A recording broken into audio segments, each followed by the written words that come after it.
February 11, 1926. Ow! What do you do that for? Howie yelled, rubbing his cheek where Ursula had punched him in a very unladylike way. You have one hell of a right cross for a little girl, Howie said, almost admiringly. He made another grab for her which she jigged as neatly as a cat. As she did so, she spotted Teddy's ball, lurking deep within the recesses of a cotoneaster. A well-aimed kick connected with Howie's shin, and gave her enough time to rescue the ball from the clutches of the reluctant bush. I just wanted a kiss, Howie said, sounding absurdly hurt. It wasn't like I was trying to rape you or anything. The brutal word hung in the chilly air. Ursula might have blushed, should have blushed at the word, but she felt a certain possession of it. She sensed it was what boys like Howie did to girls like Ursula. All girls, especially those celebrating their 16th birthdays, had to be cautious when walking through the dark, wild wood. Or in this case, the shrubbery at the bottom of Fox Corner's garden. Howie rewarded her by looking somewhat shamefaced. Howie, they heard Maurice shouting. Leaving without you, chum. You had better go, Ursula said. A small triumph for her new womanhood. I found your ball, she said to Teddy. Excellent, Teddy said. Thank you. Shall we have more of your birthday cake? August 1926. Il s'est devant un miroir long, appliqué au mur entre les deux fenêtres, et contemplate son image de très beau et très jeune homme, ni grand ni petit, les cheveux bleus comme un plumage de merle. She could barely keep her eyes open to read. It was beautifully hot and time trickled past every day with nothing more to do than read books and go for long walks, mainly in the vain hope of bumping into Benjamin Cole, or indeed any of the Cole boys, who had all grown into darkly handsome youths. They could pass for Italian, Sylvie said. But why would they want to pass for anything other than themselves? You know, Sylvie said, discovering her lying beneath the apple trees, Cherie drowsily abandoned on the warm grass, long, lazy days like these will never come again in your life. You think they will, but they won't. Unless I become incredibly rich, Ursula said. Then I could be idle all day long.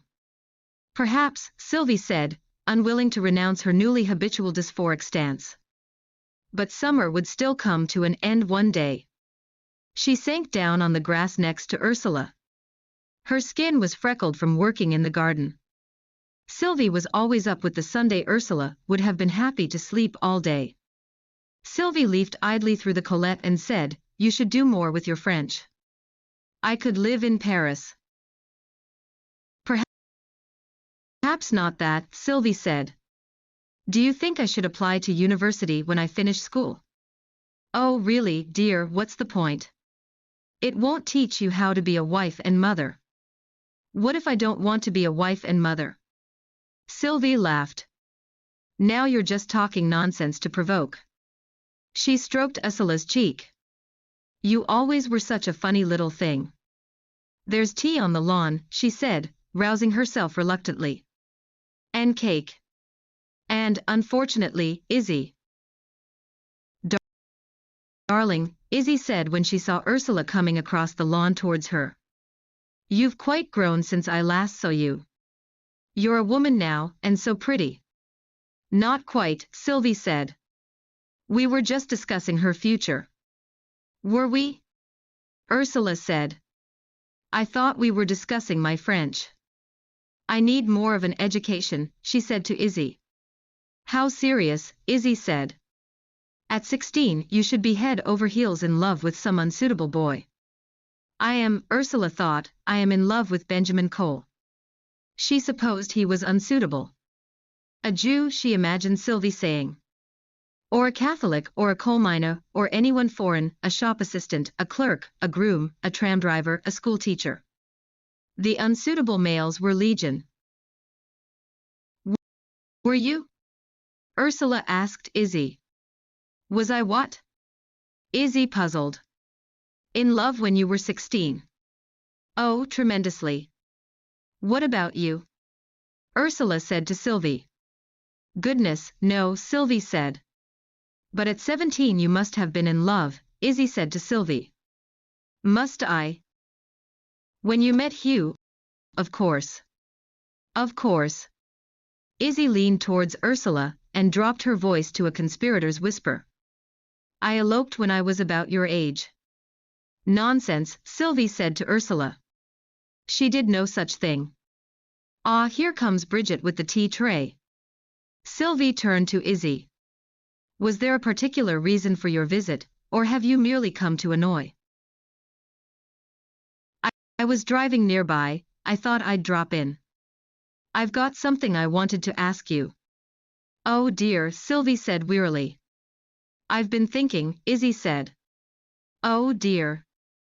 Would you stop saying that, Sylvie? Ursula poured tea and sliced cake.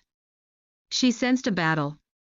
Izzy was rendered temporarily speechless by a mouthful of cake. It was not one of Mrs. Glover's area sponges. As I said, she swallowed with difficulty, I've been thinking, and don't say anything, Sylvie. The Adventures of Augustus is still wildly successful. I'm writing a book every 6 months. It's quite crazy. And I have the house in Holland Park, and I have money, but of course no husband. Nor do I have a child. Really? Sylvie said. Are you sure? Izzy ignored her. No one to share my good fortune with. So I was thinking, why don't I adopt Jimmy? I'm sorry. She's unbelievable, Sylvie hissed at Hugh. Izzy was still out on the lawn, entertaining Jimmy by reading from an unfinished manuscript she had in her oversized handbag. Augustus goes to the seaside. Why doesn't she want to adopt me? Teddy said. After all, it's me that's supposed to be Augustus. Do you want to be adopted by Izzy? Hugh puzzled. Good Lord, no, Teddy said. No one is being adopted, Sylvie said furiously. Go and have a word with her, Hugh. In the kitchen, Ursula went looking for an apple and found Mrs. Glover thumping slices of veal with a meat tenderizer. I imagine that they're the heads of the Boche, she said. Really? The ones that sent the gas over that did for poor George's lungs. What's for dinner? I'm starving. Ursula had grown rather callous about George Glover's lungs. She had heard so much of them that they seemed to have a life of their own, rather like Sylvie's mother's lungs, organs that seemed to have more character than their owner. Veal cutlets à la Russe, Mrs. Glover said, flipping the meat over and pounding again. The Ruskies are just as bad, mind you. Ursula wondered if Mrs. Glover had ever actually met anyone from another country. Well, there are a lot of Jews in Manchester, Mrs. Glover said. Did you meet any? Meet? Why would I meet them? Jews aren't necessarily foreign, though, are they? The Coles next door are Jewish. Don't be daft, Mrs. Glover said, they're as English as you and me. Mrs. Glover had a certain fondness for the Cole boys, based on their excellent manners. Ursula wondered if it was worth arguing. She took another apple and Mrs. Glover returned to her pounding. Ursula ate the apple sitting on a bench in a secluded corner of the garden, one of Sylvie's favorite hideaways. The words veal cutlets à la Russe drifted sleepily through her brain. And then suddenly she was on her feet, her heart knocking in her chest, a sudden familiar but long-forgotten terror triggered, but by what? It was so at odds with the peaceful garden, the late afternoon warmth on her face, Hattie, the cat, washing herself lazily on the sunny path. There were no terrible portents of doom, nothing to suggest all was not well in the world but. Nonetheless, Ursula flung the apple core into the bushes and fled from the garden, through the gate and into the lane, the old demon snapping at her heels. Hattie paused in her toilette and viewed the swinging gate with disdain. Perhaps it was a train disaster, perhaps she would have to rip off her petticoats like the girls in the Railway Children to signal the driver, but no, as she reached the station the 5.30 to London was drawing quietly alongside the platform in the safe stewardship of Fred Smith and his driver. Miss Todd, he said, tipping the brim of his railwayman's cap. Are you all right? You look worried. I'm fine, Fred, thank you for asking. Just in a state of mortal dread, nothing to fret about. Fred Smith didn't look as if he had ever suffered a moment of mortal dread. She walked back along the lane, still drenched with the nameless fear. Halfway along she met Nancy Shawcross and said, "Hello there, what are you up to?" And Nancy said, "Oh, just looking for things for my nature book. I've got some oak leaves and some tiny baby acorns." The fear started to drain from Ursula's body and she said, "Come on, then, I'll walk back home with you." As they approached the dairy herd's field, a man climbed over the 5-bar gate and landed heavily among the cow parsley. He tipped his cap at Ursula and mumbled, "Evening, miss," before carrying on in the direction of the station. He had a limp that made him walk rather comically, like Charlie Chaplin. Another veteran of the war perhaps, Ursula thought. "Who was that?" Nancy asked. "I have no idea," Ursula said. "Oh look, there on the road, a dead devil's coach horse beetle. Is that any good to you? A lovely day tomorrow." September 2, 1939. Maurice says IT will be over in a few months. Pamela rested her plate on the neat dome that contained her next baby. She was hoping for a girl. "You're going to go on forever until you produce one, aren't you?" Ursula said. "Till the crack of doom," Pamela agreed cheerfully. "So we were invited, much to my surprise. Sunday lunch in Surrey, the full works. They're rather strange children, Philip and Hazel. I think I've only met them twice." "You've probably met them more than that, you just didn't notice them. Maurice said he'd invited us over so that the cousins could get to know each other better, but the boys didn't take to them at all. Philip and Hazel have no idea how to play. And their mother was being a martyr to the roast beef and apple pie. Edwina's a martyr to Maurice as well. Martyrdom would suit her, of course, she's quite violently Christian considering she's C of E. I would hate to be married to Maurice, I don't know how she puts up with it. She's grateful to him, I think. He's given her Surrey. A tennis court, friends in the cabinet, lots of roast beef. They entertain a lot, the great and the good. Some women would suffer for that. Even suffer Maurice. I expect he's a great test of her Christian tolerance. A great test of Harold's beliefs in general.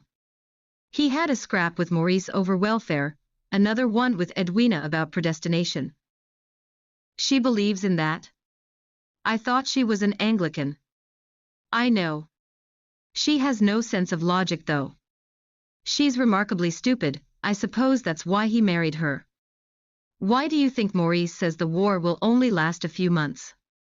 Is that just departmental bluster? Do we believe everything he says? Do we believe anything he says?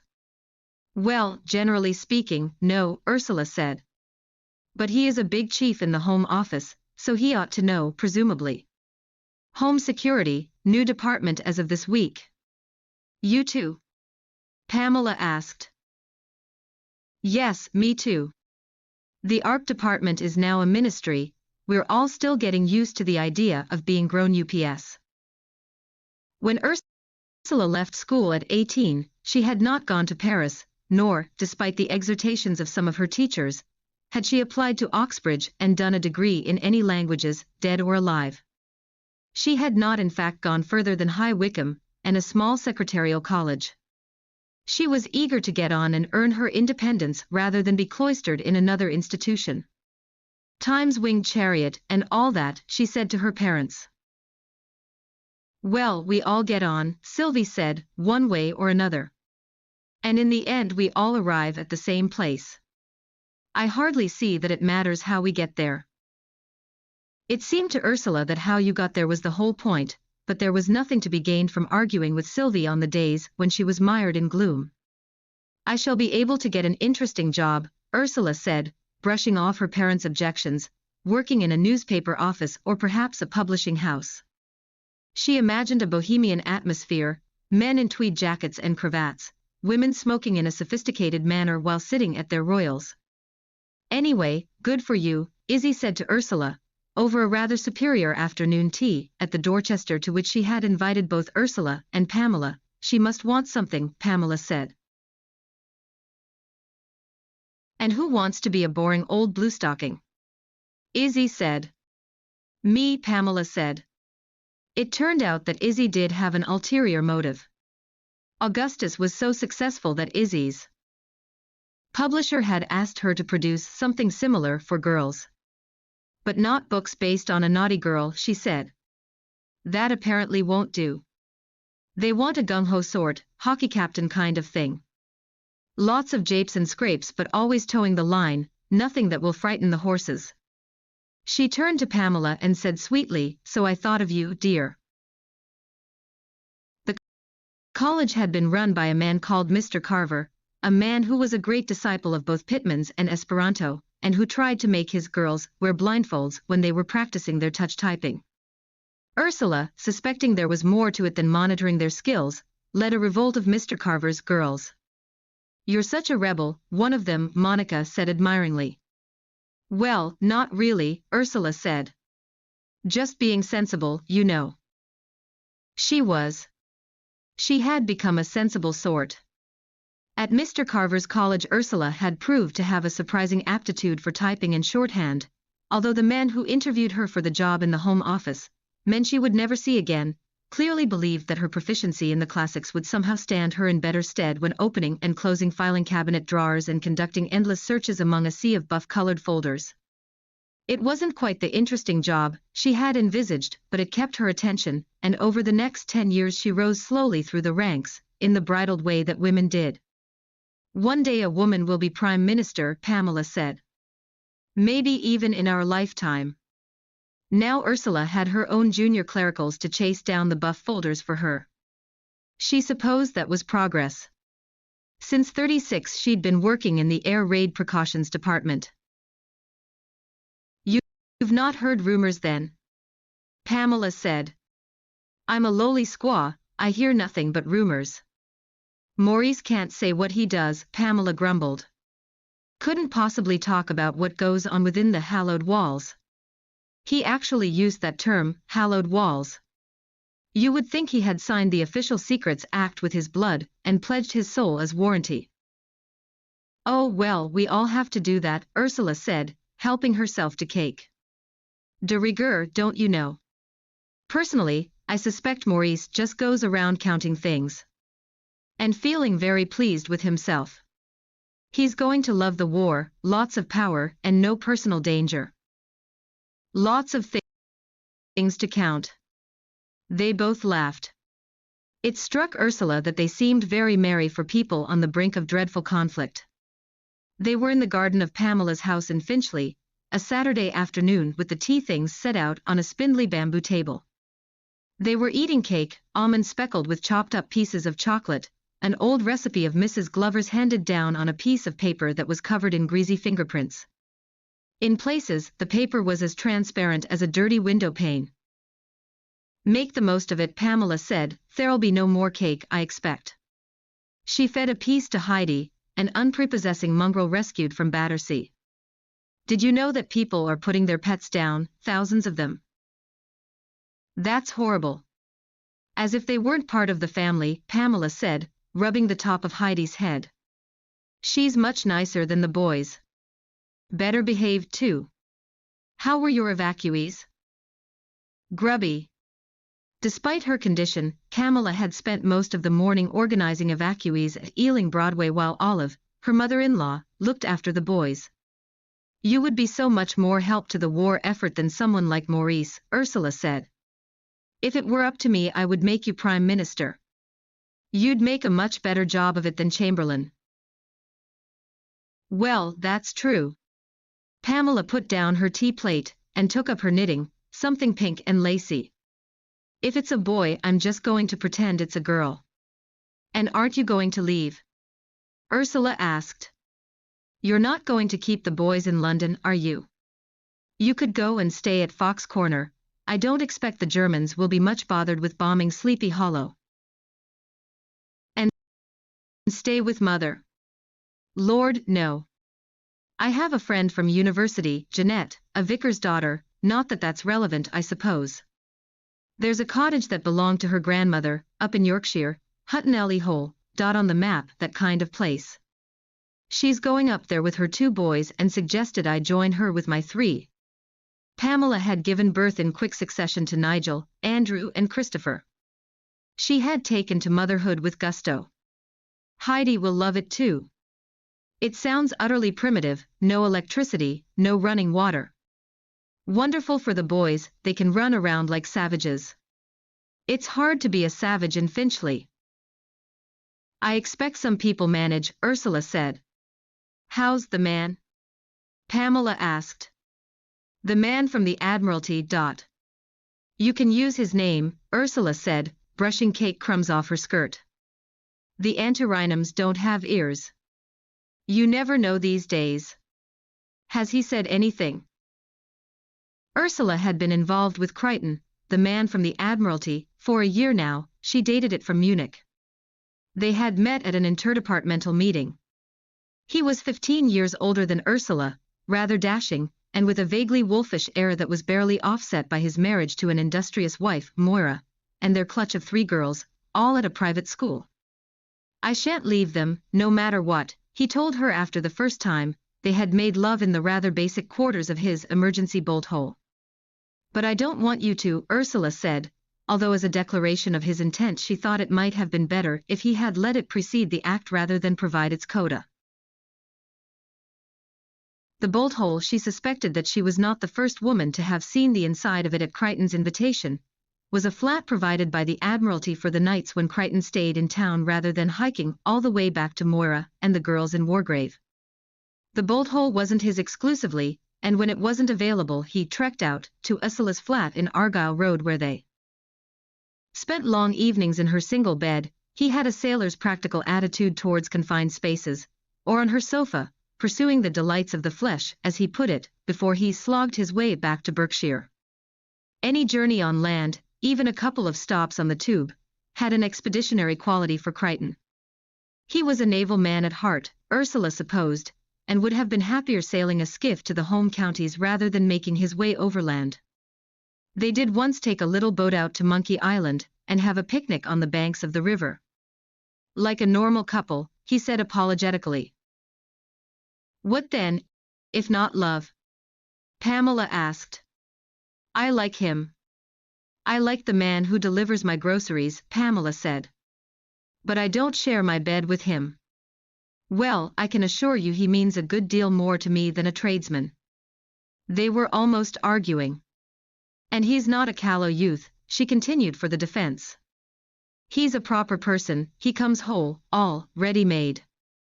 You know. Ready-made with a family, Pamela said, rather crotchety now. She looked quizzical and said, but doesn't your heart beat a little faster at the sight of him? Perhaps a little faster, Ursula conceded generously, sidestepping the argument, suspecting that she would never be able to explain the forensics of adultery to Pamela. Who would have thought that out of everyone in our family, you would turn out to be the romantic? Oh no, I think that's Teddy, Pamela said. I just like to believe that there are nuts and bolts that hold our society together, especially now, and that marriage is part of that. Nothing romantic about nuts and bolts. I admire you, really, Pamela said. Being your own woman. Not following the herd and so on. I just don't want you to be hurt. Believe me, neither do I, Pax. Pax, Pamela agreed readily. Laughing, she said, my life would be so dull without your salacious reports from the front line. What a deal of vicarious excitement I derive from your love life, or whatever you want to call it. There had been nothing salacious about their outing to Monkey Island. They had sat chastely on a tartan blanket, and eaten cold chicken, and drunk warm red wine. The blushful hypocrite, Ursula said, and Crichton laughed and said, that sounds suspiciously like literature to me. I have no poetry in me. You should know that. I do. The thing about Crichton was that there always seemed to be more of him than he ever revealed. She had overheard someone in the office refer to him as the Sphinx, and he did indeed wear an air of reticence that hinted at unexplored depths and suppressed secrets, some childhood harm, some magnificent obsession. His cryptic self, she thought, peeling a hard-boiled egg and dipping it into a little screw of paper that contained salt.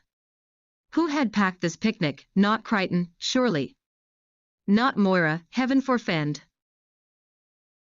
He had grown rather remorseful over the clandestine nature of their relationship. She had brought a little excitement into what had become a rather tedious life, he said. He had been at Jutland with Jellicoe, he had seen much, and now he was little better than a bureaucrat. He was restless, he said. You're either about to declare your love for me, Ursula said, or tell me that it's all over. There was fruit peaches nestling inside tissue paper. It's a fine balance, he said, with a rueful smile. I am teetering. Ursula laughed, the word didn't suit him. He embarked on a tale about Moira, something to do with her life in the village and her need for committee work, and Ursula drifted off, more interested in the discovery of a Bakewell tart that had apparently been magic from a kitchen somewhere deep in the Admiralty. We're well looked after, he said. Like Maurice, she thought. The privileges of men in power, unavailable to those adrift on the Sea of Buff. If Ursula's older female colleagues had got wind of the affair, there would have been a stampede for the smelling salts, especially if they had known just who in the Admiralty was that she was dallying with. Crichton was rather senior. Ursula was good, very good, at keeping secrets. Your reputation for discretion precedes you, Miss Todd, Crichton had said when introduced to her. Goodness, Ursula said, that makes me sound so dull. Intriguing, rather. I suspect you would make a good spy. And how was Maurice? In himself? Ursula asked. Maurice is very well in himself, in that he is himself and will never change. Invitations to Sunday lunch in Surrey never come my way. Count yourself lucky. In fact, I hardly ever see him. You wouldn't think we worked in the same ministry. He walks the airy corridors of power, the hallowed walls. The hallowed walls. And I scurry around in a bunker. Are you? In a bunker. Well, it's above ground. In South Ken, you know, in front of the Geological Museum. Not Maurice, he prefers his Whitehall office to our war room. When she had applied originally for a job in the Home Office, Ursula had rather presumed that Maurice would put in a good word for her, but instead he had blustered on about nepotism, and having to be seen to be above any suspicion of favoritism, Caesar's wife and so on, he said. And I take it Maurice is Caesar in this conceit, rather than Caesar's wife. Pamela said. Oh, don't put that idea into my head, Ursula laughed. Maurice as a woman, imagine. Ah, but a Roman woman. That would suit him more. What was Coriolanus's mother called? Volumnia. Oh, and I know what I had to tell you. Maurice invited a friend to lunch, Pamela said. From his Oxford days, that big American chapter. Do you remember? I do. Ursula struggled to come up with the name. Oh darn, what was he called? Something American. He tried to kiss me on my 16th birthday. The swine. Pamela laughed. You never said. Hardly what you want from a first kiss. More like a rugby tackle. He was a bit of a lout. Ursula laughed. I think I hurt his pride, or perhaps more than his pride. Howie, Pamela said. Only now he's Howard, Howard S. Lansdowne III to give him his full title, apparently.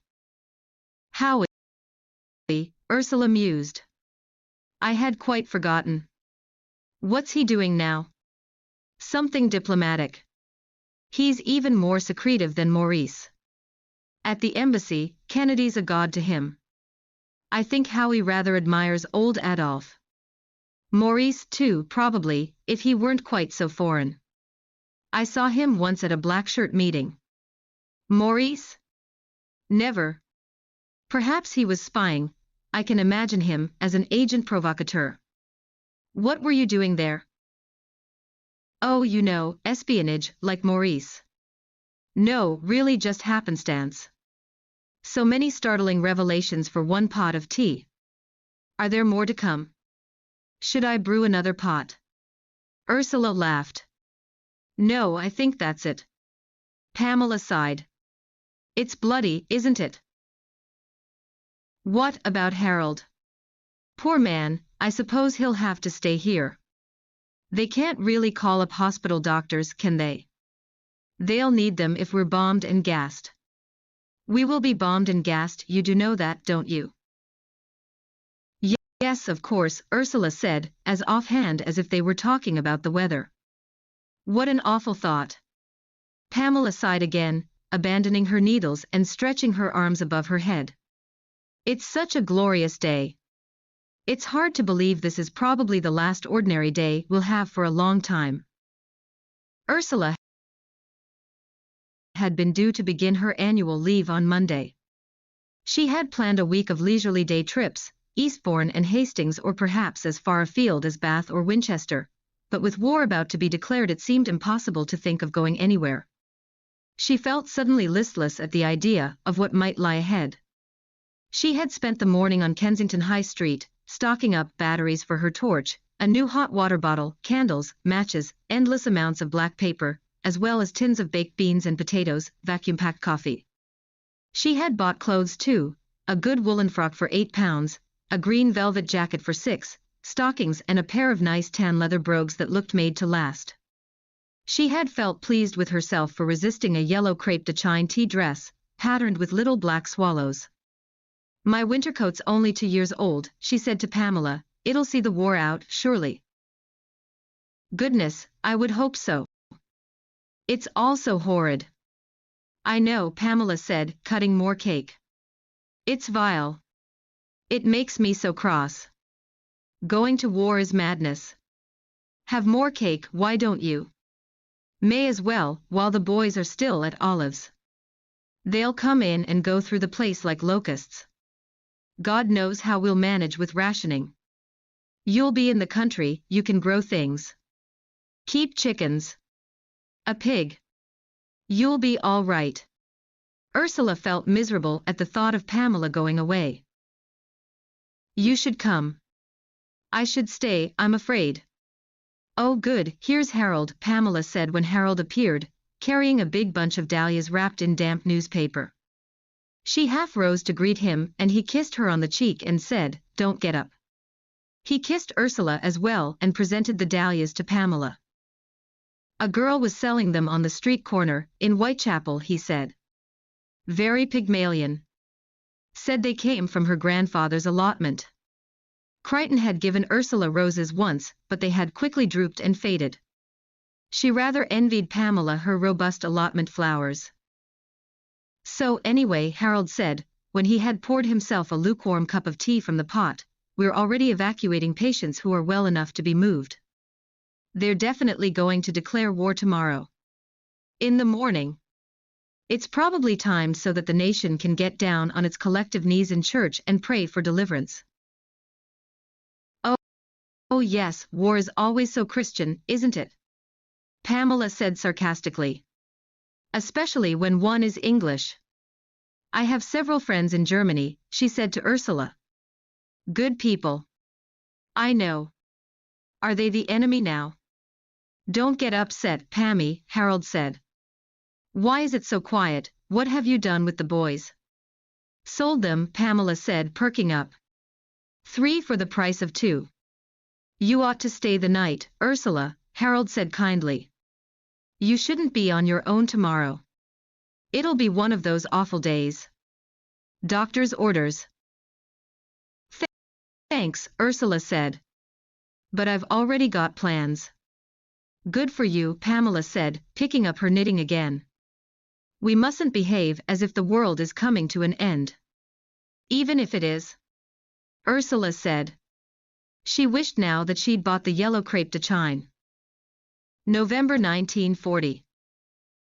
She was on her back, lying in a shallow pool of water, a fact that didn't worry her so much at first. The worst thing was the awful smell. It was a combination of different things, none of them good, and Ursula was trying to separate them into their components. The fetid stench of gas, domestic, for one. And And, for another, the stink of sewage, disgustingly rank, that was making her gag. Added to that was a complex cocktail of damp, old plaster and brick dust, all mixed with the traces of human habitation, wallpaper, clothes, books, food, and the sour, alien smell of explosive. In short, the essence of a dead house. It was as if she were lying at the bottom of a deep well. Through a hazy veil of dust, like fog, she could make out a patch of black sky, and a paired fingernail of moon that she remembered noticing earlier in the evening, when she had looked out of the window. That seemed a long time ago. The window itself, or at least the frame, was still there, way above her, not where it should be at all. It was definitely her window. She recognized the curtains, charred rags now, flapping in the breeze. They had been, a thick jacquard brocade from John Lewis's that Sylvie had helped her pick out. The flat in Argyle Road was rented as furnished, but Sylvie declared the curtains and rugs to be completely shoddy, and subbed Ursula for new ones when she moved in. At the time Millie had suggested that she move in with her in Phillimore Gardens. Millie was still playing ingenues and said she expected to go from Juliet to the nurse with nothing in between. It would be fun, Millie said, to share digs, but Ursula wasn't so sure that Millie's idea of fun coincided with her own. She often felt rather dull and sober against Millie's brightness. A dunnock keeping company with a kingfisher. And sometimes Millie burnt just a little too brightly. This was just after Munich, and Ursula had already started her affair with Crichton, and it seemed more practical to live on her own. Looking back, she realized that she had accommodated Crichton's needs a great deal more than he had hers, as if Moira and the girls somehow trumped her own existence. Think about Millie, she told herself, think about the curtains, think about Crichton if you must. Anything except her present predicament. Especially the gas. It seemed particularly important to try to take her mind off the gas. After their purchases in soft furnishings, Sylvie and Ursula had taken afternoon tea in John Lewis's restaurant, served by a grimly efficient waitress. "I'm always so glad," Sylvie murmured, "that I don't have to take a turn at being other people." "You're very good at being yourself," Ursula said, aware that it didn't necessarily sound like a compliment. "Well, I've had years of practice." It was a very good afternoon tea, the kind you couldn't get any more in department stores. And then John Lewis itself was destroyed, no more than the black toothless skull of a building. How awful, Sylvie wrote, moved in a way that she didn't appear to have been by the dreadful raids on the East End. It was up and running again in days, blitz spirit everyone said, but really, what was the alternative?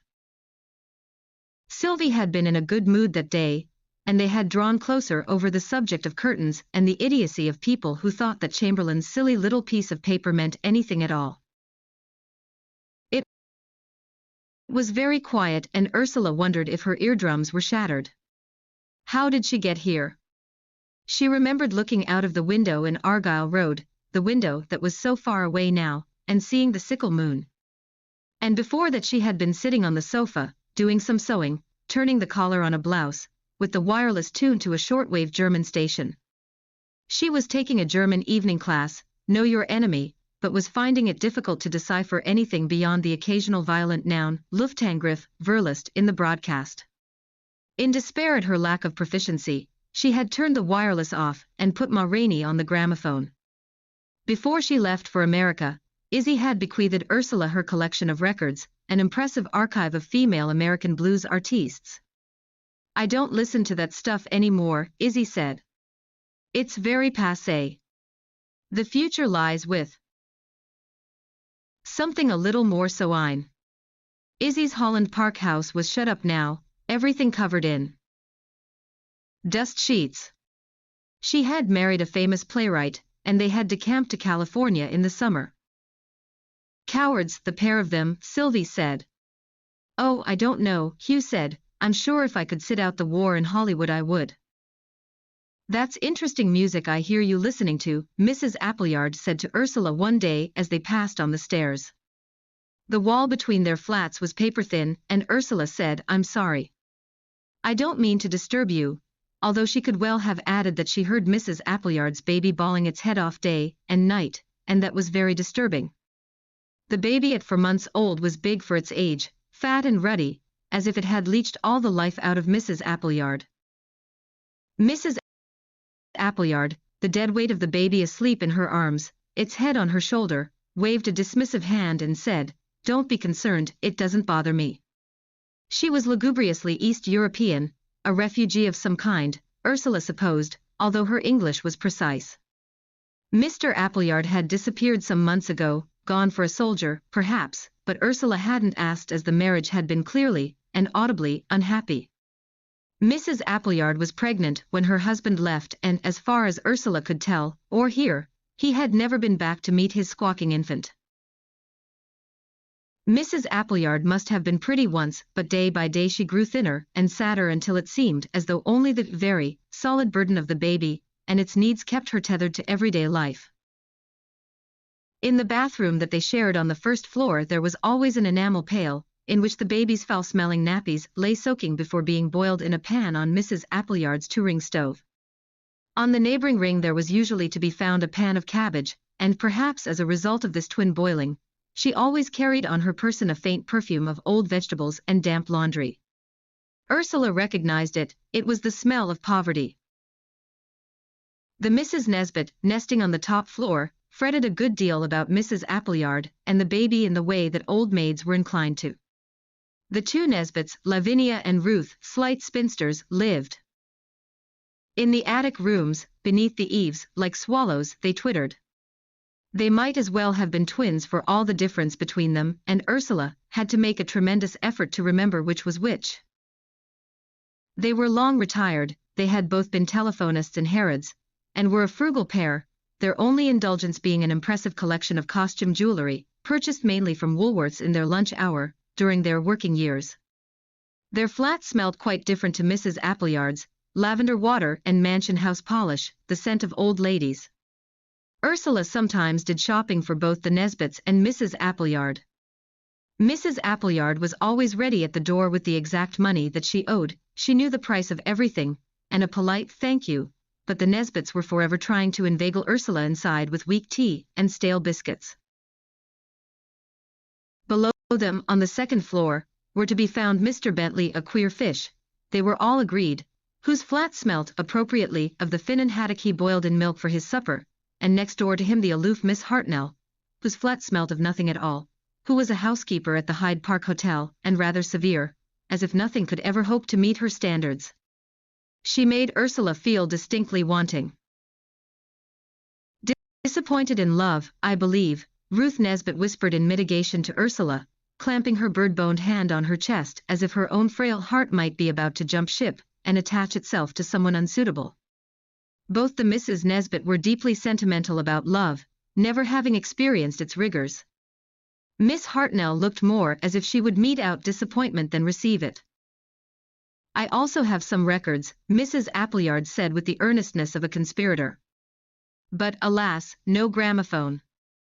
Mrs. Appleyard's alas seemed freighted with all the tragedy of a broken continent. It could hardly bear the weight it was asked to carry. Well, do please feel welcome to come and play them on mine, Ursula said, rather hoping that the downtrodden Mrs. Appleyard wouldn't take up the offer. She wondered what kind of music Mrs. Appleyard possessed. It seemed impossible that it could be anything very jolly. Brahms, Mrs. Appleyard said, answering the unasked question. And Mahler. The baby shifted restlessly as if disturbed by the prospect of Mahler. Whenever Ursula met Mrs. Appleyard on the stairs or the landing, the baby was asleep. It was as if there were two babies, the one inside the flat who never stopped crying, and the one outside who never started. Would you mind holding Emile for a moment while I find my keys? Mrs. Appleyard asked, handing the cumbersome child over without waiting for an answer. Emile, Ursula murmured. She hadn't thought of the baby as having a name. Emile was, as usual, dressed for some kind of Arctic winter, bulked out with nappies and rubber knickers and romper suits, and all kinds of knitted and beribboned garments. Ursula wasn't a stranger to babies, both she and Pamela had mothered Teddy and Jimmy with the same enthusiasm they accorded puppies and kittens. And rabbits, and she was the very picture of a doting aunt where Pamela's boys were concerned, but Mrs. Appleyard's baby was of a less appealing order. The Todd babies smelt sweetly of milk and talcum powder and the fresh air that their clothes were dried in, whereas Emile had a slightly gamey scent.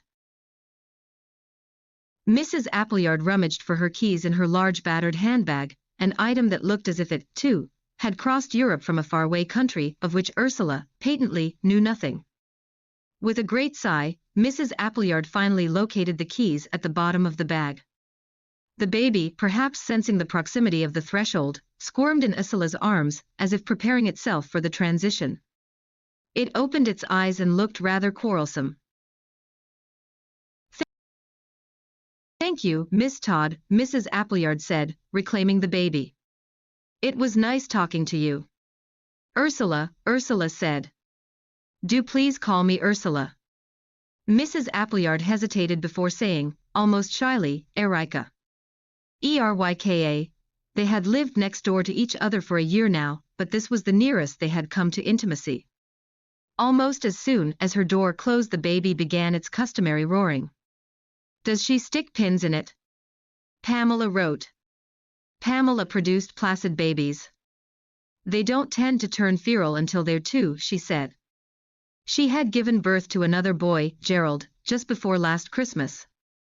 "Better luck next time," Ursula said when she saw her. She had taken a train north to visit the new arrival, a long and challenging journey, most of which was spent in the guard's van, on a train packed with soldiers on their way to a training camp. She had been subjected to a barrage of sexual innuendo which had started as amusing and ended as tedious. "Not exactly perfect gentle nights," she said to Pamela when she finally arrived, the last part of the journey being accomplished in a donkey cart, as if time had slipped into some other century, some other country even. Poor Pammy was bored with the phony war, and with being shut up with so many little boys, like being a matron in a boys' school. Not to mention Jeanette, who had proved to be a bit of a slacker, not to mention a moaner and a snorer. "One expects better of a vicar's daughter," Pamela wrote, although goodness knows why. She had decamped back to Finchley in the spring, but since the nightly raids had started she had retreated with her brood to Fox Corner, for the duration, despite her previous misgivings about living with Sylvie. Harold, now at St. Thomas's, was working on the front line. The nurses' home there had been bombed a couple of weeks ago, and 5 nurses killed. "Every night is hell," Harold reported. It was the same report that Ralph gave from the bomb sites. Ralph. Of course, Ralph. Ursula had quite forgotten him. He had been in Argyle Road too. Was he there when the bomb exploded?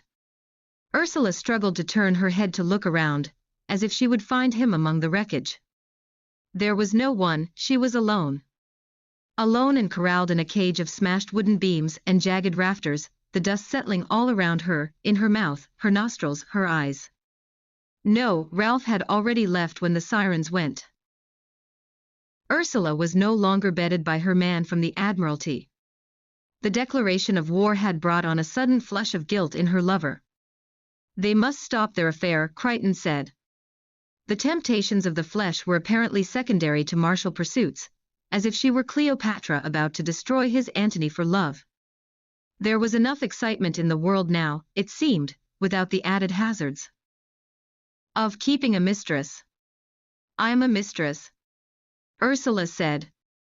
She had not thought of herself as sporting a scarlet letter, a rubric that belonged to a racier woman, surely. The balance had shifted. Crichton had teetered. And apparently tottered. "Very well," she had said equably. "If that's what you want." She had begun to suspect by then that there was not, in fact, a different, more intriguing Crichton hidden beneath the enigmatic surface. He was not so very inscrutable, after all. Crichton was Crichton, Moira, the girls, Jutland, although not necessarily in that order. Despite the fact that the end of the affair was at his instigation, he was cut up. Wasn't she? "You're very cool," he said. But she had never been in love with him, she said. "And I expect we can still be friends." "I don't think that we can, I'm afraid," Crichton said, already wistful for what was now history. Nonetheless, she had spent the following day dutifully crying for her loss. Her liking for him had not been quite the negligent emotion that Pamela seemed to think. Then she dried her tears, washed her hair, and went to bed with a plate of Bovril on toast, and a bottle of 1929 Chateau Haut-Brion that she had filched from Izzy's excellent wine cellar, left casually behind in Melbury Road. Ursula had the keys to Izzy's house. "Just help yourself to anything you can find," Izzy had said. So she did. It was rather a shame though, Ursula thought, that she no longer had assignations with Crichton. The war made indiscretions easier. The blackout was the perfect screen for illicit liaisons, and the disruption of the bombing, when it finally started, would have provided him with plenty of excuses for not being in Wargrave with Moira and the girls. Instead, Ursula was having an entirely above-board relationship with a fellow student on her German course. After the initial class, Guten Tag. Mein Name ist Ralph. Ich bin 30 Jahre alt. The two of them had retired to the Cardoma on Southampton Row, almost invisible behind a wall of sandbags these days. It turned out that he worked in the same building as she did, on the bomb damage maps. It was only as they left the class, held in a stuffy room, 3 floors up in Bloomsbury, that Ursula noticed that Ralph was limping. "Wounded at Dunkirk," he said before she could ask. "Shot in the leg while waiting in the water to get into one of the little boats that were shuttling back and forth between the shore and the bigger boats. He was hauled on board by a fisherman from Folkestone, who was shot in the neck minutes later." "There," he said to Ursula, "now we don't need to talk about it again." "No, I don't suppose we do," Ursula said. "But how awful." She had watched the newsreels, of course. "We played a bad hand well," Crichton said. Ursula had run into him in Whitehall not long after the evacuation of the troops. He missed her, he said. He was teetering again, she thought. Ursula was determinately nonchalant, said she had reports she needed to take to the War Cabinet Office, clutching buff folders to her chest like a cuirass. She had missed him too. It seemed important not to let him see that. "You liaise with the War Cabinet?" Crichton said, rather impressed. "Just an assistant to an undersecretary. Actually, not even to the assistant, just another girl like me." The conversation had gone on long enough, she decided. He was gazing at her in a way that made her want to feel his arms around her. "Must push off," she said brightly, "there's a war on, you know." Ralph was from Bexhill, gently sardonic, left-wing, utopian. "Aren't all socialists utopians?" Pamela said. Ralph was nothing like Crichton, who with hindsight seemed rather too powerful. "Being courted by a red?" Maurice asked, coming across her within the hallowed walls. She felt sought out by him. "It might not look good for you if anyone knew." "He's hardly a card-carrying communist," she said. "Still," Maurice said, "at least he won't be betraying battleship positions in his pillow talk." What did that mean? Did Maurice know about Crichton? "Your personal life isn't personal, not while there's a war on," he said with a look of distaste. "And why, by the way, are you learning German? Are you awaiting the invasion? Getting ready to welcome the enemy?" "I thought you were accusing me of being a communist, not a fascist," Ursula said crossly. "What an ass," Pamela said. "He's just terrified of anything that might reflect badly on him. Not that I'm defending him. Heaven forbid." From her position at the bottom of the well, Ursula could see that most of the insubstantial wall between her flat and Mrs. Appleyard's had disappeared. Looking up through the fractured floorboards and the shattered beams, she could see a dress hanging limply on a coat hanger, hooked to a picture rail. It was the picture rail in the Miller's Lounge on the ground floor. Ursula recognized the wallpaper of sallow, overblown roses.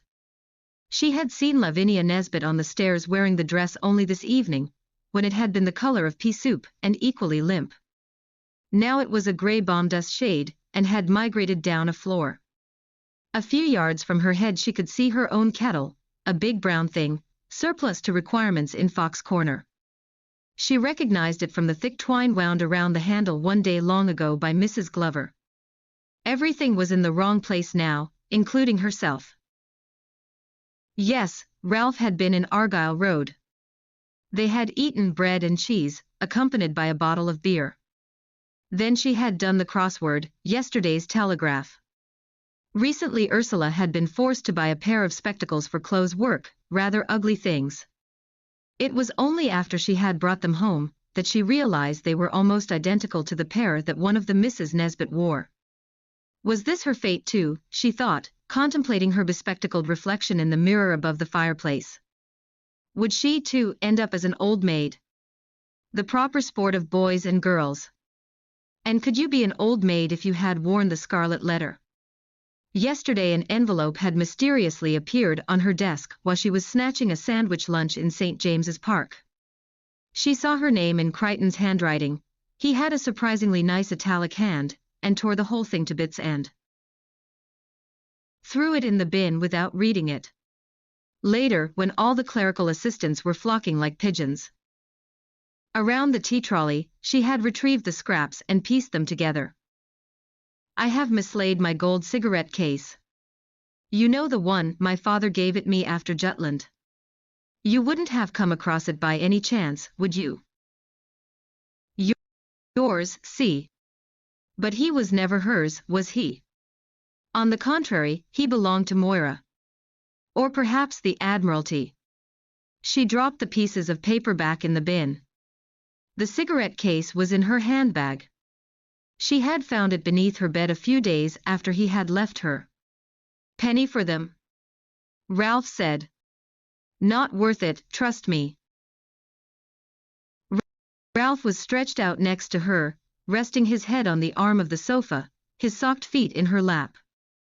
Although he looked as though he were asleep, he gave a murmured response every time she tossed a clue in his direction. A Roland for an Oliver. How about Paladin, she said. What do you think? An odd thing had happened to her yesterday. She had been on the tube. She didn't like the tube. Before the bombing she cycled everywhere, but it was difficult with so much glass and rubble around. She had been doing the telegraph crossword, trying to pretend she wasn't underground. Most people felt safer underground, but Ursula didn't like the idea of confinement. There had been an incident only a couple of days previously of a bomb falling onto an underground entrance. The blast had traveled down and into the tunnels, and the result was pretty awful. She wasn't sure that it had made the papers. These things were so bad for morale. On the tube, a man sitting next to her had suddenly leaned across. She had shrunk back, and nodding at her half-filled grid, said, "You're rather good at that. Can I give you my card? Pop into my office if you like. I'm recruiting clever girls." I bet you are, she thought. He got off at Green Park, tipping his hat to her. The card had an address in Whitehall, but she had thrown it away. Ralph shook 2 cigarettes from a packet and lit them both. He passed one to her and said, "You're a clever thing, aren't you?" "Pretty much," she said. "That's why I'm in the intelligence department and you're in the map room." Ha, clever and funny. There was an easy camaraderie between them, that of pals more than lovers. They respected each other's character and made few demands. It helped that they both worked in the war room. There were a lot of things they never had to explain to each other. He touched the back of her hand with his and said, "How are you?" and she said, "Very well, thank you." His hands were still those of the architect he had been before the war, unspoilt by battle. He had been safely away from the fighting, a surveyor in the Royal Engineers, poring over maps and photographs and so on, and hadn't expected to become a combatant, wading through filthy, oily, bloody seawater being shot at from all quarters. For he had, after all, spoken a little more of it. Although the bombing was awful, he said, you could see that something good could come out of it. He was hopeful about the future, unlike Hugh or Crichton. All those hovels, he said. Woolwich, Silvertown, Lambeth and Limehouse were being destroyed, and after the war they would have to be rebuilt.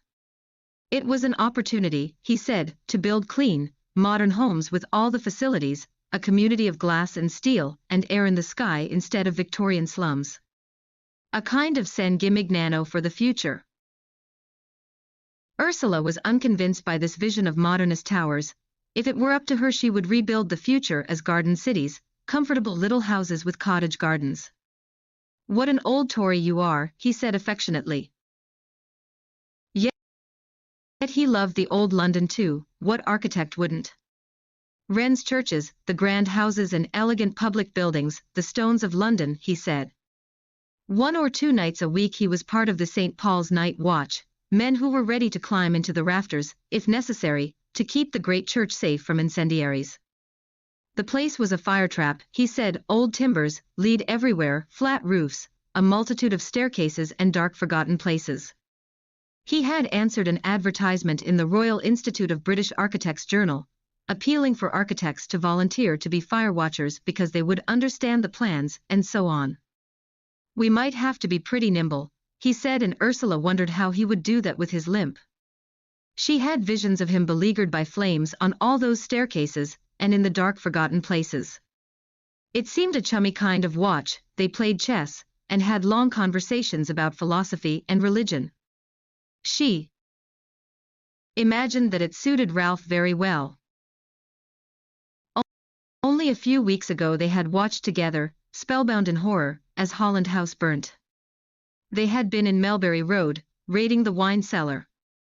"Why not stay in my house?" Izzy had said casually before she embarked for America. "You can be my caretaker. You'll be safe here." "I can't imagine the Germans will want to bomb Holland Park." Ursula thought that Izzy might be rather overestimating the Luftwaffe's precision with bombs. And if it was so safe, why was Izzy turning tail and running? No thanks, she said. The house was too big and empty. She had taken the key though, and occasionally foraged in the house for useful things. There was still some tinned food in the cupboards that Ursula was keeping for a last-ditch emergency, and of course the full wine cellar.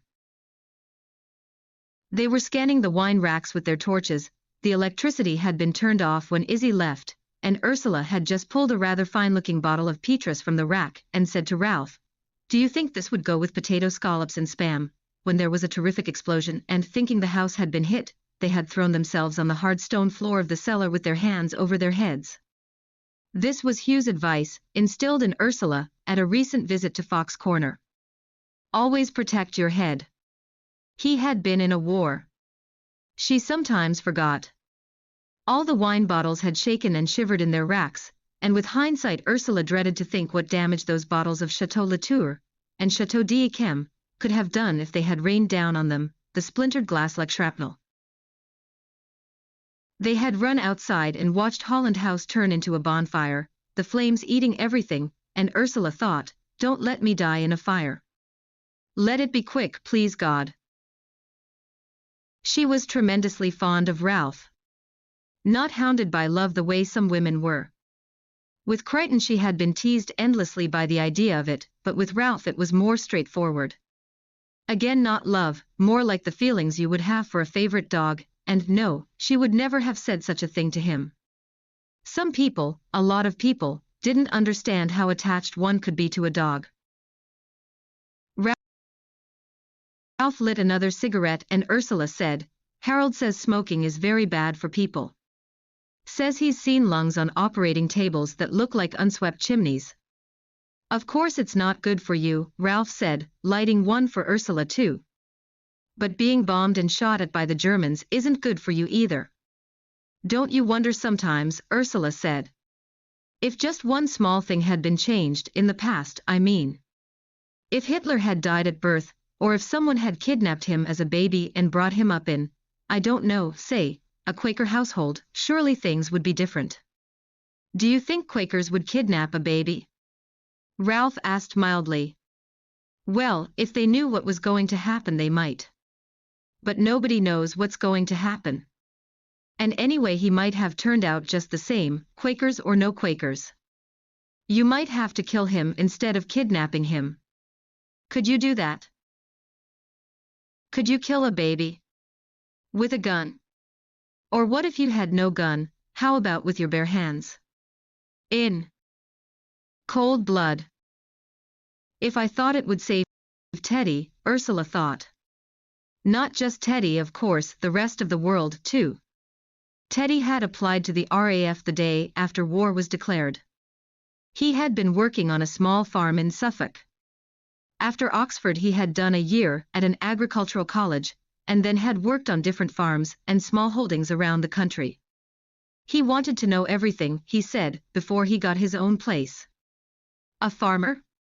Sylvie still said. He didn't want to be one of those idealistic back-to-the-land types who ended up knee-deep in muddy yards with sickly cows and dead lambs, their crops not worth picking. He had worked on one of those places apparently. Teddy still wrote poetry, and Hugh said, a poet-farmer, eh? Like Virgil. We'll expect a new Georgix from you. Ursula wondered how Nancy felt about being a farmer's wife. She was awfully smart, doing research at Cambridge into some arcane and bewildering aspect of maths. All gibberish to me, Teddy said. And now his childhood dream of becoming a pilot was suddenly and unexpectedly within reach. At the moment he was safe in Canada at an Empire training school, learning to fly, sending home letters about how much food there was, how great the weather was, making Ursula green with envy. She wished he could stay over there forever, out of harm's way. How did we end up talking about murdering babies in cold blood? Ursula said to Ralph. Mind you, she cocked her head towards the wall, and the rise and fall of Emil's siren wail. Ralph laughed. He's not so bad tonight. Mind you, I'd go batty if my children made a racket like that. Ursula thought it was interesting that he said my children, not our children. Strange to be thinking of having children at all during a time when the very existence of the future was in doubt. She stood up rather abruptly and said, the raids will be starting soon. Back at the beginning of the Blitz they would have said, they can't come every night, now they knew they could. Is this to be life forever, she wrote to Teddy, to be harried without rest by the bombs? 56 nights in a row now, so that it was beginning to seem possible that there really would be no end to it. You're like a dog, Ralph said. You've got a sixth sense for the raiders.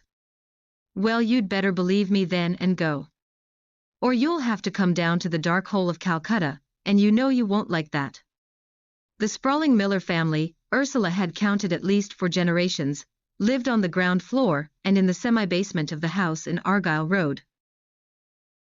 They also had access down to a further level, a subterranean cellar that the residents of the house used as an air raid shelter. It was a maze, a moldy, unpleasant space, full of spiders and beetles, and felt horribly crowded if they were all in there, especially once the miller's dog, a shapeless rug of fur called Billy, was dragged reluctantly down the stairs to join them. They had also, of course, to put up with the tears and lamentations of Emile, who was passed around between the cellar occupants like an unwanted parcel in a futile attempt to pacify him. Mr. Miller, in an effort to make the cellar homely something it could never be, had taped some reproductions of great English art, as he called it, against the sandbagged walls. These color plates, the Haywin, Gainsborough's Mr. and Mrs. Andrews, how smug they looked, and Bubbles, the most sickly Malay possible, in Ursula's opinion, looked suspiciously as if they had been pilfered from expensive reference books on art. Culture, Mr. Miller said, nodding sagely. Ursula wondered what she would have chosen to represent great English art. Turner perhaps, the smudged, fugitive content of the late works. Not to the Miller's taste at all, she suspected. She had sewn the collar on her blouse. She had switched off the Sturm und Drang of the wireless broadcast and listened instead to Ma Rainey singing, Yonder Come the Blues, an antidote to all the easy sentiment that was beginning to pour out of the wireless. And she had eaten bread and cheese with Ralph, attempted the crossword, and then hurried him out of the door with a kiss. Then she had turned off the light and moved the blackout aside, so that she could catch a glimpse of him walking away down Argyle Road. Despite his limp, or perhaps because of it, he had a buoyant gait as if he was expecting something interesting to cross his path. It reminded her of Teddy. He knew that she was watching him, but he didn't look back, simply raised an arm in silent salute, and was swallowed by the dark. There was some light though, a bright slice of crescent moon, and a scattering of the faintest stars as though someone had flung a handful of diamond dust into the dark. The Queen Moon, surrounded by all her starry phase, although she suspected Keats was writing about a full moon, and the moon above Argyle Road seemed more like a moon in waiting. She was in a rather poor poetic mood. It was the enormity of war, she thought, it left you scrabbling for ways to think about it. Bridget always said it was bad luck to look at the moon through glass, and Ursula let the blind fall back into place and closed the curtains tightly. Ralph was casual with his safety. After Dunkirk, he said, he felt proofed against sudden violent death. It seemed to Ursula that in a time of war, when one was surrounded by an immense amount of sudden violent death, the odds were quite changed, and it was impossible to be protected from anything. As she knew it would, the caterwauling commenced, followed swiftly by the guns in Hyde Park starting up, and the noise of the first bombs, over the docks again by the sound of it. She was galvanized into action, snatching her torch from the hook beside the front door where it lived like a holy relic, picking up her book, also kept by the door. It was her shelter book Du Côté de chez Swann. Now that the war looked as if it were going to last forever, Ursula had decided she might as well embark on Proust. The planes whined overhead, and then she heard the fearsome swish of a bomb descending, and then a walloping thump as it landed somewhere nearby. Sometimes an explosion sounded much closer than it actually was. How quickly one acquired new knowledge in the most unlikely subjects. She looked for her shelter suit. She was wearing a rather flimsy dress considering the season, and it was horribly cold and damp in the cellar. The shelter suit had been bought by Sylvie, up in town for the day not long before the bombing started. They had gone for a stroll along Piccadilly, and Sylvie had spotted an advertisement in Simpson's window for tailored shelter suits, and insisted that they go in and try them on. Ursula couldn't imagine her mother in a shelter, let alone a shelter suit, but it was clearly a garment, a uniform even, that attracted Sylvie. "It'll be rather good for mucking out hens," she said, and bought them one each.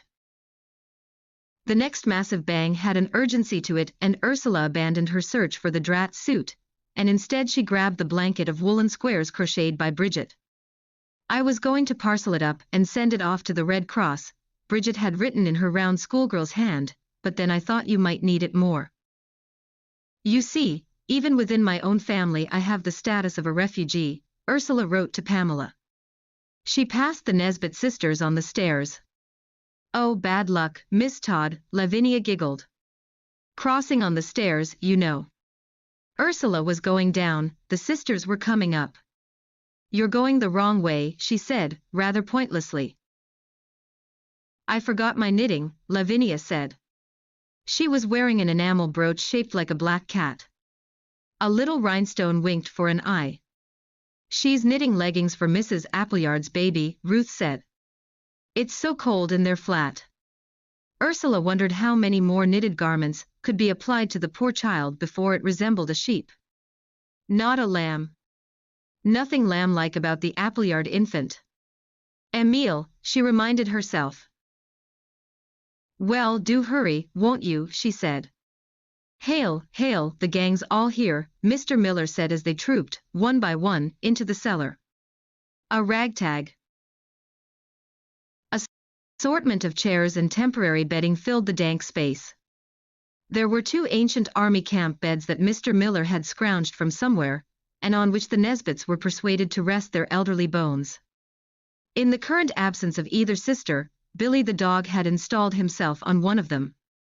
There was also a small spirit stove and an Aladdin paraffin stove, both of which seemed to Ursula extraordinarily dangerous items to be in such proximity when people were dropping bombs on you.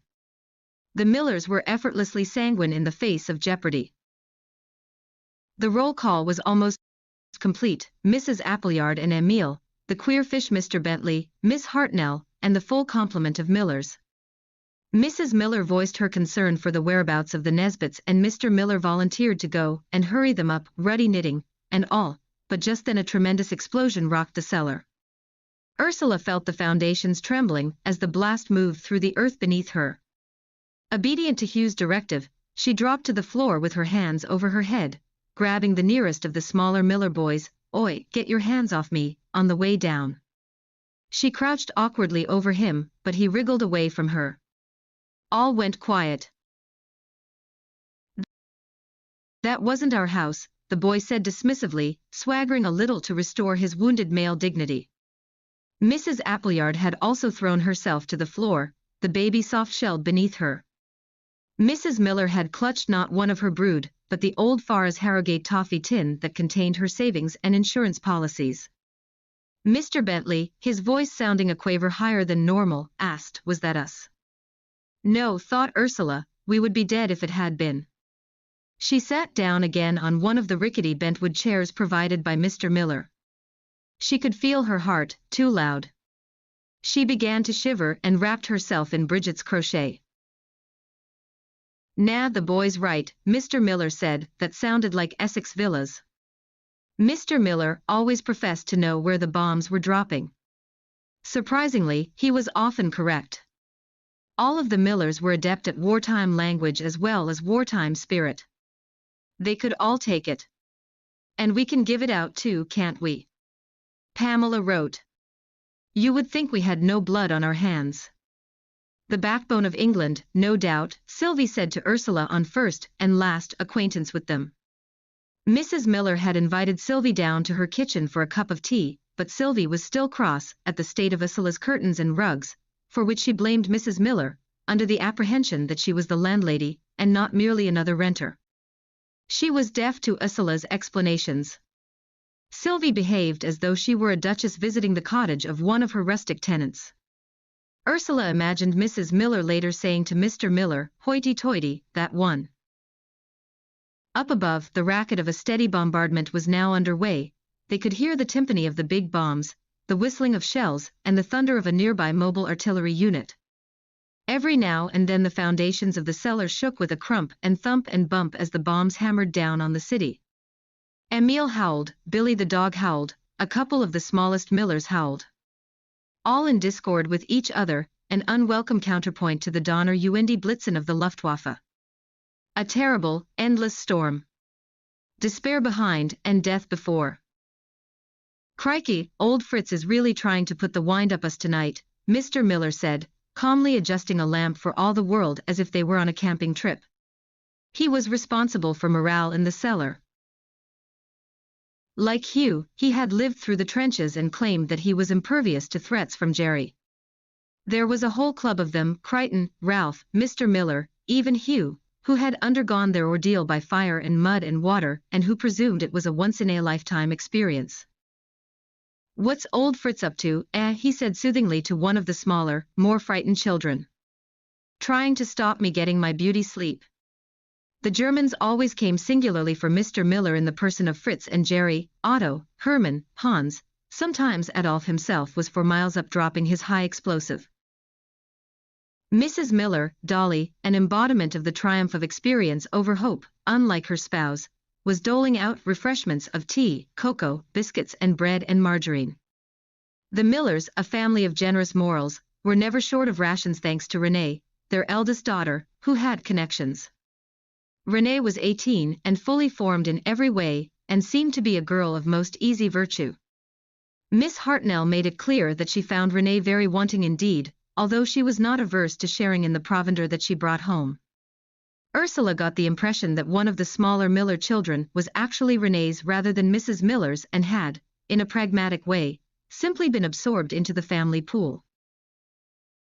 Renee's connections were ambiguous, but a few weeks ago Ursula had spotted her in the first-floor coffee lounge of the Charing Cross Hotel sipping daintily on gin in the company of a sleek and rather prosperous-looking man who had racketeer written all over him. "There's a sleazy gent if ever I saw one," Jimmy had laughed. Jimmy, the baby produced to celebrate the peace after the war to end all wars, was about to fight in another one. He had a few days' leave from his army training, and they had taken refuge in the Charing Cross Hotel while an unexploded bomb in the Strand was being dealt with. They could hear the naval guns that had been stationed on trolleys between Vauxhall and Waterloo boom boom boom, but the bombers were looking for other targets and seemed to have moved on. "Doesn't it ever stop?" Jimmy asked. "Apparently not." It's safer in the army, he laughed. He had joined the ranks as a private even though the army had offered him a commission. He wanted to be one of the chaps, he said. But someone has to be an officer, surely. Hugh puzzled. Better if it's someone with a bit of intelligence. He wanted the experience. He wanted to be a writer, he said, and what better than a war to reveal to him the heights and depths of the human condition. A writer. Sylvie said. I fear the hand of the evil fairy rocked his cradle. She meant Izzy, Ursula supposed. It had been lovely spending time with Jimmy. Jimmy was dashing in his battle dress and gained an entrance wherever they went, risque venues in Dean Street and Archer Street, the Burfs or Le Toit in Orange Street that was very risque indeed, if not downright risky, places that made Ursula wonder about Jimmy. All in the pursuit of the human condition, he said. They got very drunk and a little silly. And it was all rather a relief from cowering in the miller's cellar. Promise you won't die, she said to Jimmy as they groped like a blind couple along the Haymarket, listening to some other part of London being blown out of existence. Do my best, Jimmy said. She was cold. The water she was lying in was making her even colder. She needed to move. Could she move? Apparently not. How long had she been lying here? 10 minutes. 10 years. Time had ceased. Everything seemed to have ceased. Only the awful concoction of smells remained. She was in the cellar. She knew that because she could see bubbles, still miraculously taped to a sandbag near her head. Was she going to die looking at this banality? Then banality seemed suddenly welcome as a ghastly vision appeared at her side. A terrible ghost, black eyes in a grey face, and wild hair, was clawing at her. Have you seen my baby? The ghost said. It took Ursula a few moments to realize that this was no ghost. It was Mrs. Appleyard, her face covered in dirt and bomb dust and streaked with blood and tears. Have you seen my baby? She said again. No, Ursula whispered, her mouth dry from whatever filth had been falling. She closed her eyes and when she opened them again Mrs. Appleyard had disappeared. She might have imagined her, perhaps she was delirious. Or perhaps it really had been the ghost of Mrs. Appleyard, and they were both trapped in some desolate limbo. Her attention was caught again by Lavinia Nesbit's dress hanging from the miller's picture rail. But it wasn't Lavinia Nesbit's dress. A dress didn't have arms in it. Not sleeves, but arms. With hands. Something on the dress winked at Ursula, a little cat's eye caught by the crescent moon. The headless, legless body of Lavinia Nesbit herself was hanging from the miller's picture rail. It was so absurd that a laugh began to boil up inside Ursula. It never broke because something shifted, a beam, or part of the wall, and she was sprinkled with a shower of talcum-like dust. Her heart thumped uncontrollably in her chest. It was sore, a time delay bomb waiting to go off. For the first time she felt panic. No one was coming to help her. Certainly not the deranged ghost of Mrs. Appleyard. She was going to die alone in the cellar of Argyle Road, with nothing but Bubbles and the headless Lavinia Nesbit for company. If Hugh were here, or Teddy or Jimmy, or even Pamela, they would be fighting to get her out of here to save her. They would care. But there was no one here to care. She heard herself mewling like an injured cat. How sorry she felt for herself, as if she were someone else. Mrs. Miller had said, well, I think we could all do with a nice cup of cocoa, don't you? Mr. Miller was fretting about the Nesbits again and Ursula, utterly fed up with the claustrophobia of the cellar, said, I'll go and look for them, and got up from the rickety dining chair just as the swish and phew announced the arrival of a high-explosive bomb. There was a giant thunderclap, a great cracking noise as the wall of hell suddenly split open and let all the demons out, and then the tremendous suction and compression, as if her insides, her lungs, her heart and stomach, even her eyeballs were being sucked from her body. Salute the last and everlasting day. This is it, she thought. This is how I die. A voice broke into the silence, almost next to her ear, a man's voice saying, "Come on then, miss, let's see if we can get you out of here, shall we?" Ursula could see his face, grimy and sweaty as if he had tunneled to reach her. She supposed he had. She was surprised to recognize him. It was one of their local ARP wardens, a new one. "What's your name, miss? Can you tell me?" Ursula muttered her name, but she knew it hadn't come out right. "Yuri," he queried.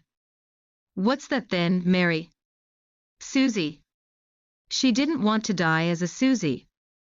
But did it matter?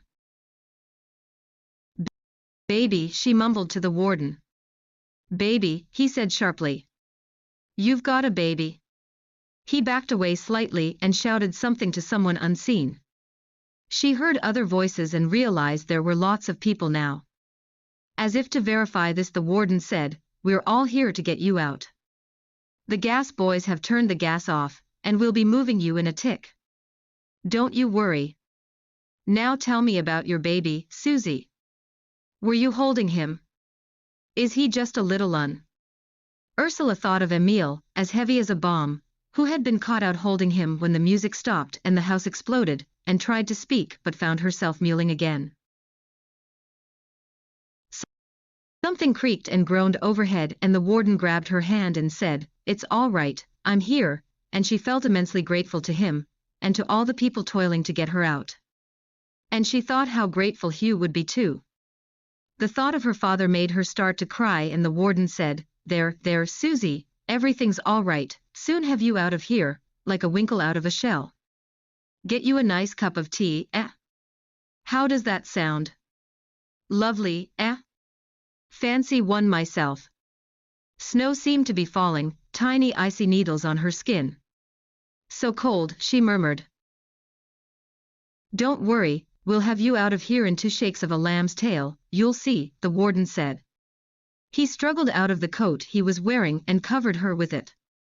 There wasn't room for such a generous maneuver, and he knocked something, causing a shower of debris to fall on them both. "Oh," she said to the warden because she felt suddenly violently sick, but it passed and she felt calmer. Leaves were falling now mixed with the dust and ash and flakes of the dead, and suddenly she was blanketed in piles of wafery beech leaves. They smelt of mushrooms and bonfires and something sweet. Mrs. Glover's gingerbread. So much nicer than sewage and gas. "Come on, girl," the warden said. "Come on, Susie, don't go to sleep on me now." He held her hand tighter, but Ursula was looking at something glinting and twirling in the sunlight. A rabbit. No, a hare. A silver hare, spinning slowly in front of her eyes. It was mesmerizing. It was the prettiest thing she had ever seen. She was flying off a roof into the night. She was in a cornfield with the sun beating down. Picking raspberries in the lane. Playing hide and seek with Teddy. "She's a funny little thing," someone said. Not the warden, surely. And then the snow began to come down. The night sky was no longer high above, it was all around her, like a warm dark sea. She was floating into the blackout. She tried to say something to the warden. "Thank you." But it didn't matter anymore. Nothing mattered. The darkness had fallen. A lovely day tomorrow. September 2nd, 1939. "Don't get upset, Pammy," Harold said. "Why is it so quiet? What have you done with the boys?" "Sold them," Pamela said, perking up. 3 for the price of 2. "You ought to stay the night, Ursula," Harold said kindly. "You shouldn't be on your own tomorrow. It'll be one of those awful days." "Doctor's orders." "Thanks," Ursula said. "But I've already got plans."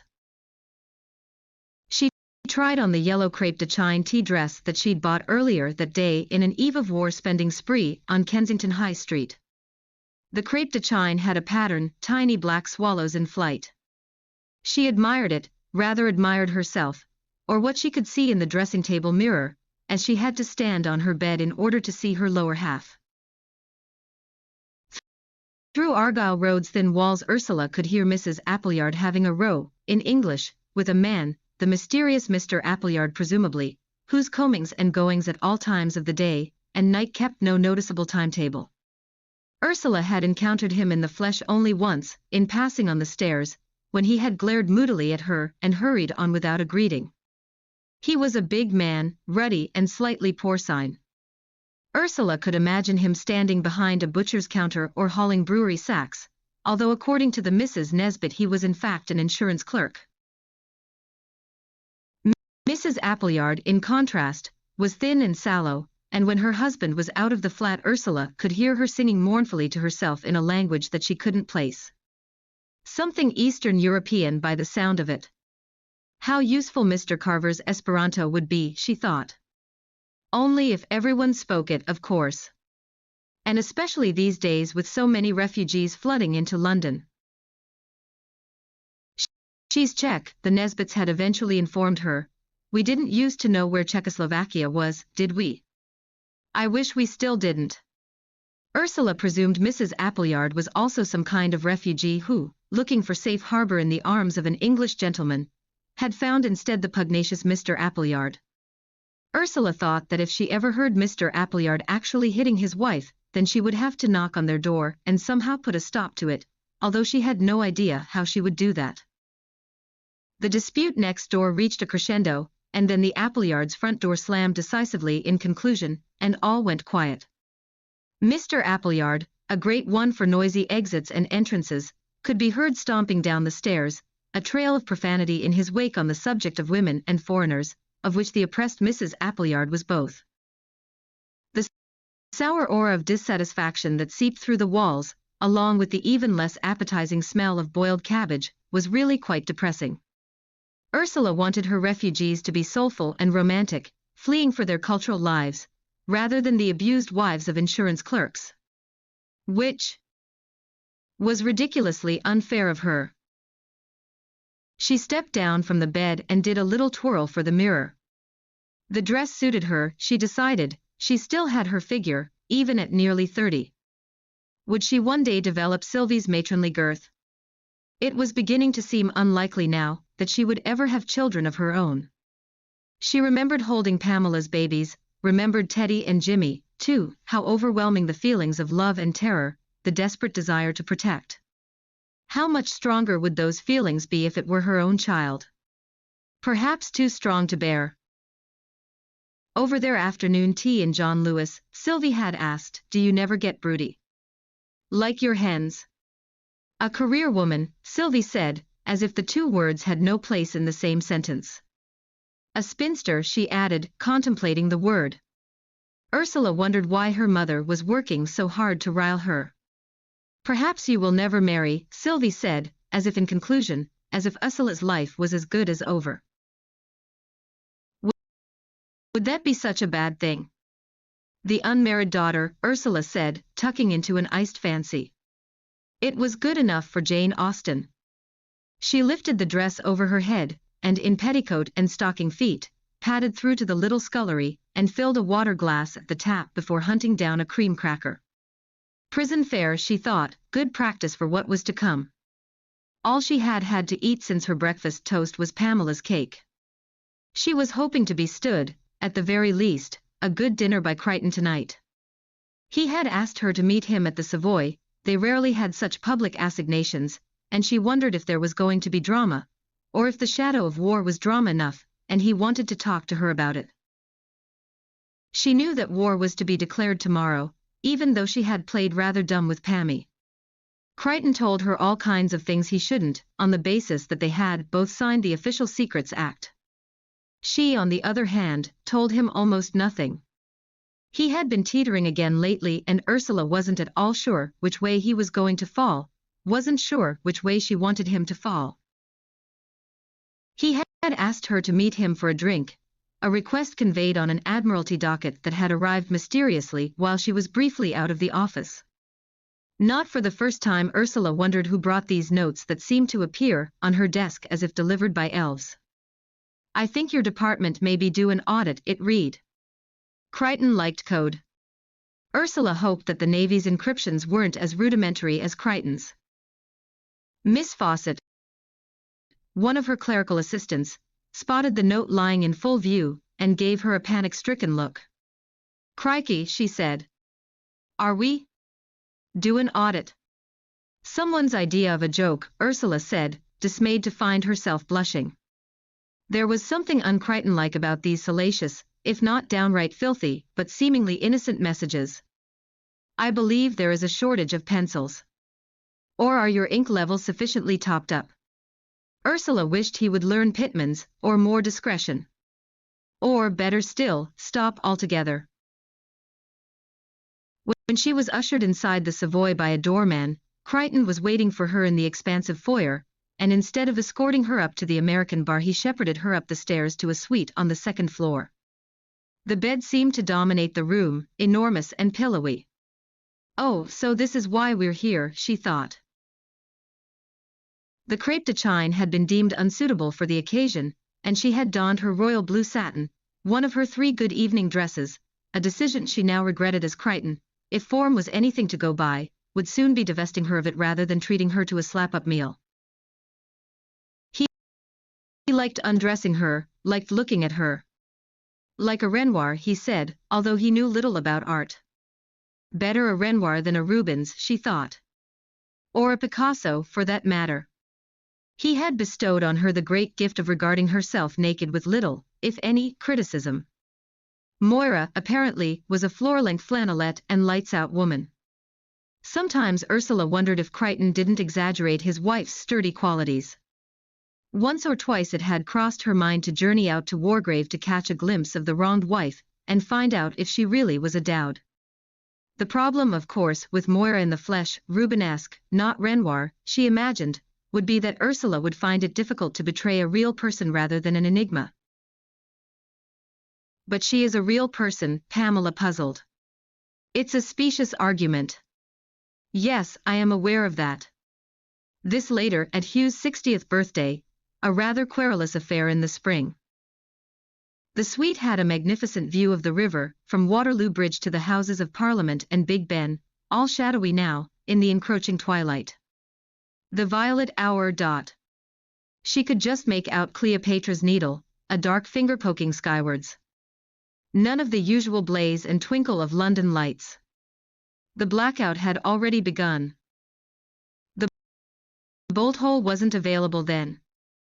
"We're out in the open," Ursula said while Crichton opened a bottle of champagne that had been waiting for them in a sweating silver bucket. "Are we celebrating?" Saying our adieus, Crichton said, joining her at the window and handing her a glass. "Our adieus?" Ursula said, bemused. "You've brought me to a good hotel, and are plying me with champagne in order to end it all between us." "Adieu to the peace," Crichton said. "We're saying goodbye to the world as we know it." He raised his glass in the direction of the window, to London, in its dusky glory. "To the beginning of the end," he said grimly. "I've left Moira," he added, as if it were an afterthought, a nothing. Ursula was caught by surprise. "And the girls?" "Just checking," she thought. "All of them. Life is too precious to be unhappy." Ursula wondered how many people across London were saying the same thing that night. Perhaps in less salubrious surroundings. And there would be others, of course, who would be saying the same words to cleave to what they already had, not to discard it on a whim. Suddenly and unexpectedly panicked, Ursula said, "I don't want to marry you." She hadn't realized quite how strongly she felt until the words came out of her mouth. "I don't want to marry you either," Crichton said, and perversely, she felt disappointed. "I've taken a lease on a flat in Edgerton Gardens," he said. "I thought perhaps you would come and join me. To cohabit. To live in sin in Knightsbridge. If you will." "My, you are bold," she said. "What about your career?" He made a dismissive sound. So she, and not the war, was to be his new Jutland then. "Will you say yes?" "Ursula." Ursula stared through the window at the Thames. The river was almost invisible now. "We should have a toast," she said. What is it they say in the Navy, sweethearts and wives, may they never meet? She chinked her glass against Crichton's and said, I'm starving, we are going to eat, aren't we?